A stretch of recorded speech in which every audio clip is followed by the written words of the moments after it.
So I'll be going over the actual stack, the chord stack here, which is this all played together.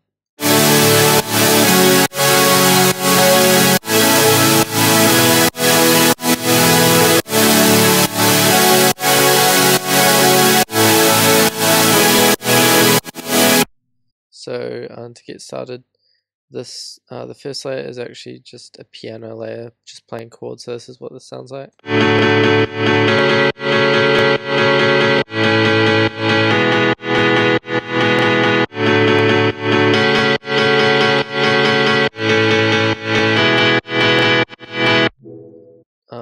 This piano is one actually from this plugin Firelight from Native Instruments. It's one of the piano presets there. It's like a sky piano, I'm pretty sure.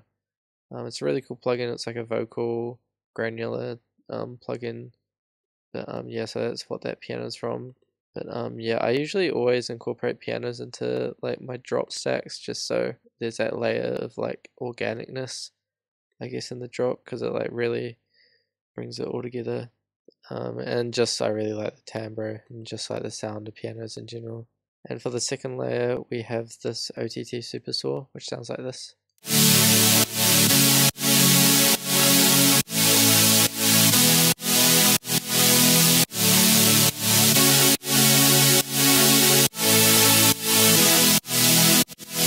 So as you can see, I've obviously had to freeze everything because otherwise it will kill my CPU.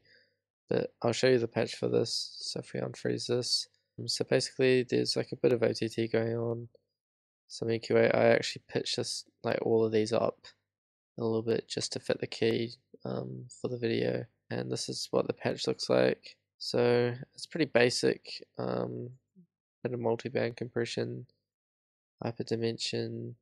I use MB saw waves because they just sound a lot better than the default saw wave in my opinion. There's not too much of a difference between them, but it's just more of an analogy sound, I guess. A bit of noise, sub oscillator going straight through the middle. I panned these left and right, as you can see, and then routed them through this filter, just boosting a bit of the top end here.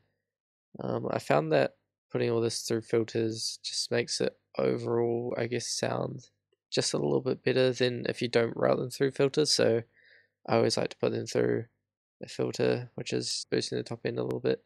Sort of high on the detune. I tried to keep it a bit thin just so that it wouldn't get too wide in the stereo field, because I have other layers in the drop that actually contribute to that. So yeah, anyway, moving on, we have this analog saw wave.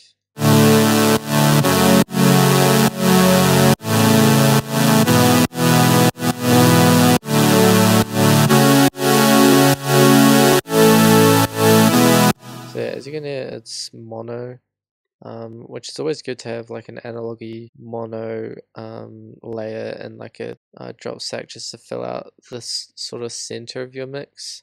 Yeah, and this patch here is pretty simple. Again, as you can see, it's like all mono. They even reduce the width down to mono as well, just to create sort of a very solid foundation for the rest of the instruments to be built around it. MV saw waves again. This is a pretty analogy patch that I actually came up with in Serum. It's sort of based off the Moog Matriarch synth, which is an analog synth that I tried to replicate, so it's sort of similar in here. No effects going on, just a bit of filter work boosting the top end again. Yeah, always one voices for both of the oscillators. A bit of noise going on as well, J106. So yeah, moving on, we have this chorus supersaw, which is as in the name, very chorusy supersaw, which sort of makes the stereo width drop a bit more.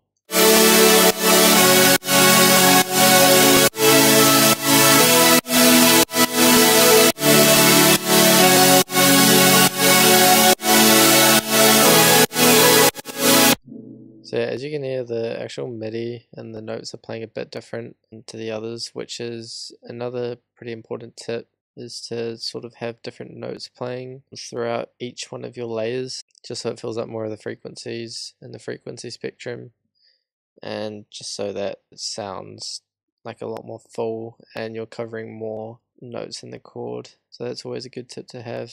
So the patch for this is basically this, again MB saw waves, again kind of high on the detune. This is basically like an OTT supersaw, except instead of with the OTT it's with a chorusing effect. A bit of hyperdimension, bright white, and the noise. I didn't actually route this through a filter this time, and instead I put it through an EQ8 and boosted some of the highs up here.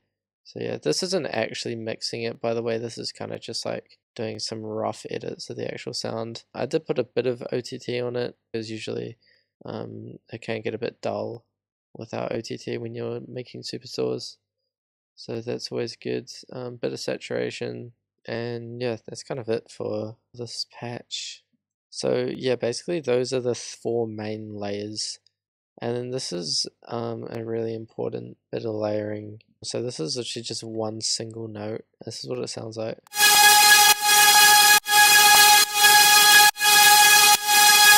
So really distorted saw wave there, I'm pretty sure, running through like so many distortion plugins. I put it through like guitar amps, decapitators, saturators, and it really adds like a lot to the actual drop, just playing that one single note that you really want emphasis on. So yeah, that's a really good tip, is just to play one single distorted note like this one throughout the drop, and it adds like quite a lot to your stack. So now for the leads. So the actual leads which provide the top end of the drop sound like this.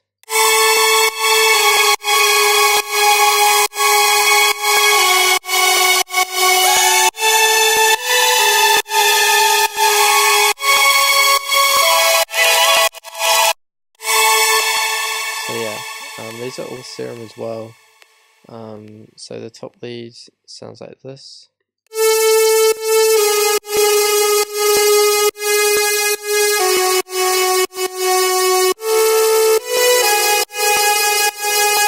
So this is a patch for it. It's like a, yeah, so 2 MB saw waves. I always like to just fine tune them a bit, just so that they're not playing the exact same note, and that way that you don't get some weird phasing issues, as if they were the same note. They would sort of be crossing between each other, and it's always nice to just detune them a bit so that you get more of a stereo spread as well.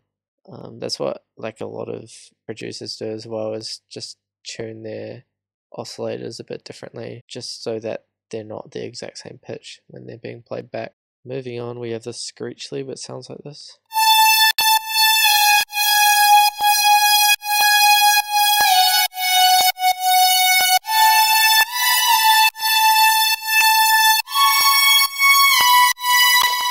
So this one is just, again, saw waves. Quite a lot of effects going on here. Distortion, obviously. Some chorus even, and reverb. So again, really getting that distortedness out of it, and I put it through an MG low 12 just to boost some of the highs. I also put the portamento, or 86 milliseconds, and legato, just so that there's a bit of slide in the notes, as you can hear. So this one here, this is just playing one single note, and it's a vocal, which I put in through, as you can see, guitar amps, distortions, OTT, and everything.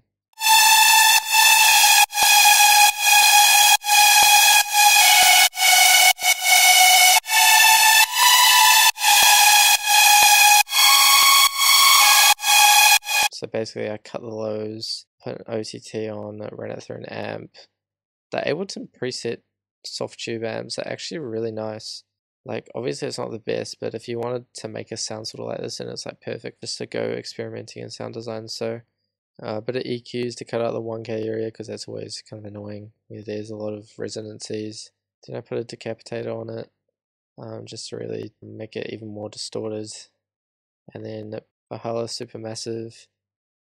This is literally like one of my favorite reverb plugins, and it's free as well, which is kind of insane, because this is literally such a good reverb plugin. Like, you can do so much else with it, but I usually mainly use it for reverbs. Like, there's some really cool reverb settings in here if you scroll through the presets and mess around with them. But yeah, that's really cool. So that's a free plugin, definitely go check it out. And then obviously just a bit of cutting the lows, just so that it doesn't interfere with all of the other frequencies.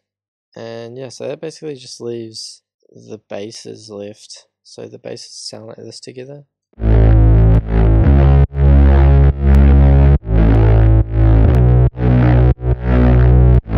So yeah, it's literally only 2 layers. I pretty much considered not even putting in this respace. I see a lot of people, especially in future bass, just layering and layering their basses. Like sometimes it can be a good idea to have a lot of bass layers, but most of the time it's not. Like I see some producers like layering like 4 or 5 basses when there's literally just no need. Like you can honestly get away with even having just like a simple sub bass. And if you're having to add that many bass layers, that means that the low end is just getting built up way too much. The low end is going to sound really, really muddy and just impossible to mix. So yeah, I see a lot of people using like 4 bass layers or something, but usually you only need 1.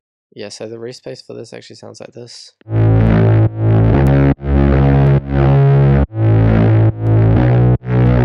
Again, NV saw waves, I'm always using those.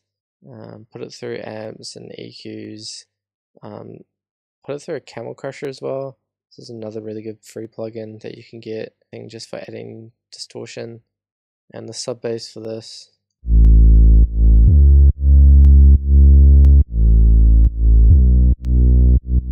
So this is quite an interesting sub bass patch. So basically you have your typical sine wave that you always see in sub basses, and then I've laid it underneath a saw wave, which I turn the level down and cut the highs out of just to create sort of grit for that sine wave to go off. If I take the saw wave off, you'll definitely hear the difference. It still sounds good, but if I put it on, it just creates that little bit of extra harmonics. So yeah, that's basically all there is to it. Again, it's quite a big saw stack. Like, if anything, I did go overboard with it. That's pretty much the main idea. Yeah, that is sort of how to get like a big drop set like Illenium, 7 Lions, Nerco, etc. Yeah, they all do the similar thing with how they layer their chords. Like they have, for example, like one OTT saw, an analog saw, and like a chorus saw. I mean, they won't have exactly these patches, obviously, but they'll have like similar ideas going into making an actual chord stack. As they want one, which is a heavily compressed OTT super saw. Then they'll have a mono analog saw, which just fills out the middle of their mix.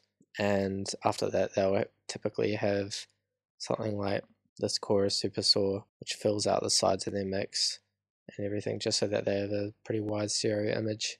These are sort of the 3 main synth sounds that they'll be going for to create a full drop. So yeah, this is sort of a basic idea on how to make a future bass drop, like you hear on Showmation or something like that.